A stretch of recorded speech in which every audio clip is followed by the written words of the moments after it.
முன்னணி நடிகையான த்ரிஷா பன்றி காய்ச்சலுக்கு தடுப்பூசி போட்டுக்கொண்டு அந்த படத்தை ட்விட்டர் வலைதளத்தில் வெளியிட்டுள்ளார். ஜெயம் ரவிக்கு ஜோடியாக அப்பா டக்கர் என்ற படத்தில் நடித்து வருகிறார் த்ரிஷா.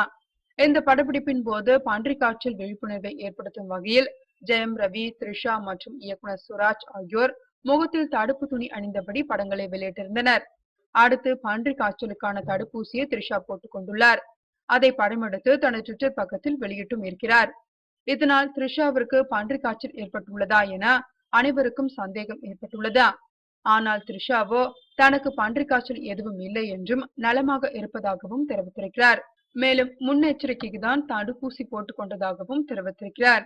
ஏற்கனவே பாலிவுட் நடிகை சோனம் கபூர் பன்றி காய்ச்சலால் பாதிக்கப்பட்டு மும்பை தனியார் மருத்துவமனையில் சிகிச்சை பெற்று வருகிறார். தமிழகத்திலும் ஆங்காங்கே பன்றி காய்ச்சல் பாதிப்பு வெளிப்பட்டு வருகிறது. இதனால் தமிழ் நடிகர் நடிகைகள் சத்தமின்றி தடுப்பூசி போட்டுக் கொண்டு வருகின்றனர். அதை த்ரிஷா பகிரங்கப்படுத்திவிட்டார்.